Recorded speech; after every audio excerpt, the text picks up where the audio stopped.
বছরের শেষে সরকারি কর্মচারীদের জন্য বিশাল সুখবর, মাইনে বাড়তে চলেছে সরকারি কর্মচারীদের। তাও আবার কত জানেন?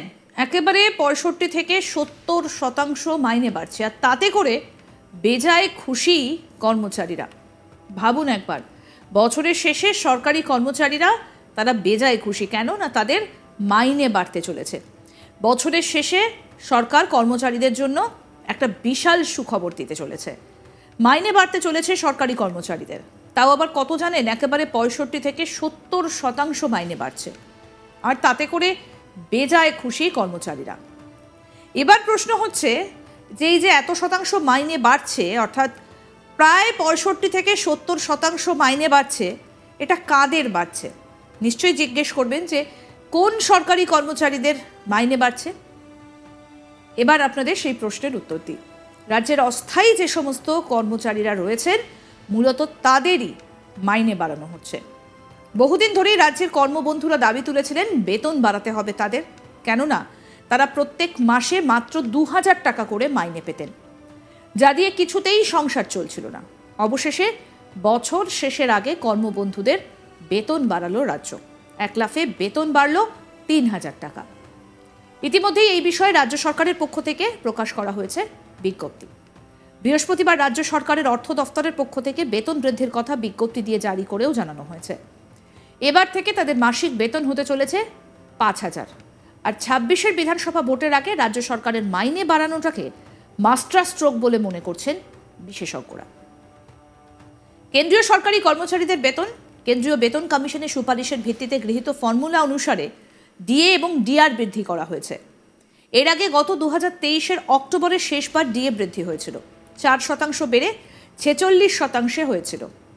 ডিএ বৃদ্ধির সঙ্গে সঙ্গে পরিবহন ভাতা, ক্যান্টিন ভাতা, ডেপুটেশন ভাতা 25% বৃদ্ধি করা হয়।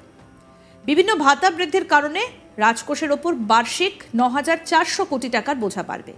এই সিদ্ধান্তের ফলে 48 লক্ষ কেন্দ্রীয় কর্মচারী এবং 68 লক্ষ পেনশনভোগীরা উপকৃত হবেন।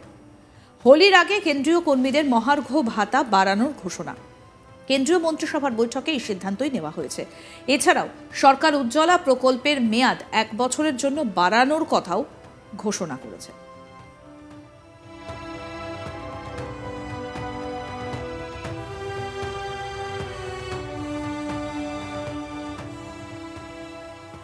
বছর শেষে কিন্তু এটা যথেষ্ট সুখবর যে এতটা করে মাইনে বৃদ্ধি পাচ্ছে।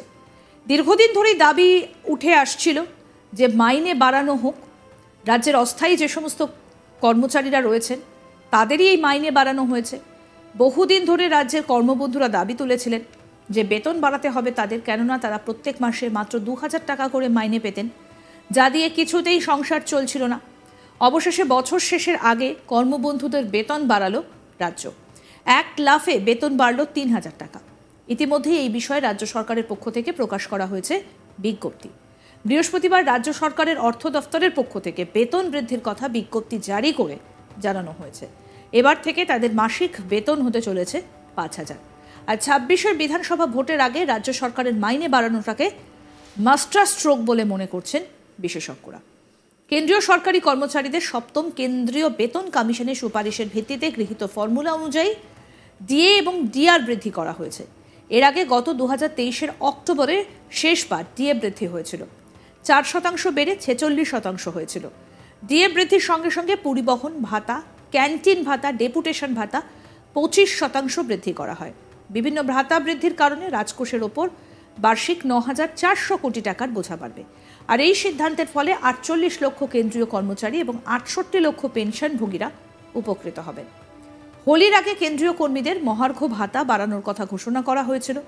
কেন্দ্রীয় মন্ত্রিসভার বৈঠকে এই সিদ্ধান্ত নেওয়া হয়েছে।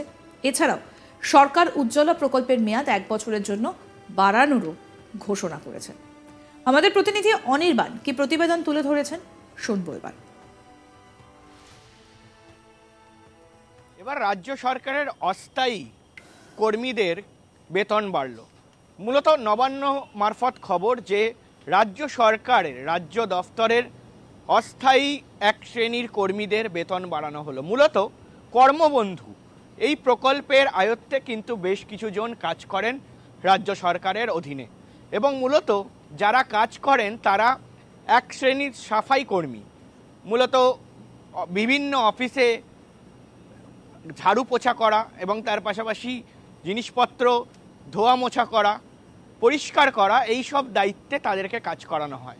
এবং মূলত কর্মবন্ধু যে স্কিম, সেই স্কিম পশ্চিমবঙ্গ সরকার বেশ কিছু বছর ধরেই চালু করেছে এবং মূলত সেই স্কিমের অধীনে কিন্তু যারা ক্লাস 8 পাস করেছেন বা 8 পাস সার্টিফিকেট থাকলেই তাদেরকে সেই কাজে নেওয়া হয়।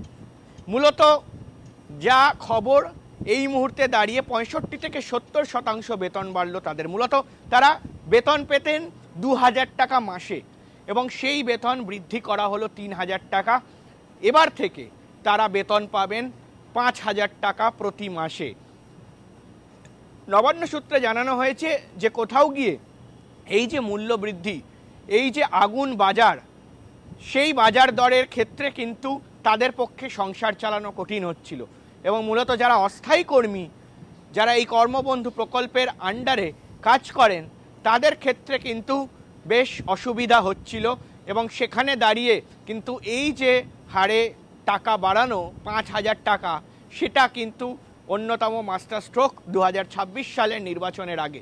আমরা জানি, আমরা দেখেছি যে পশ্চিমবঙ্গ সরকার বা মুখ্যমন্ত্রী মমতা বন্দ্যোপাধ্যায়ের সরকার কিভাবে বিভিন্ন প্রকল্প এই মুহূর্তে একেবারে বিস্তরভাবে ছড়িয়ে দিচ্ছেন পুরো গোটা পশ্চিমবঙ্গের মানুষের কাছে।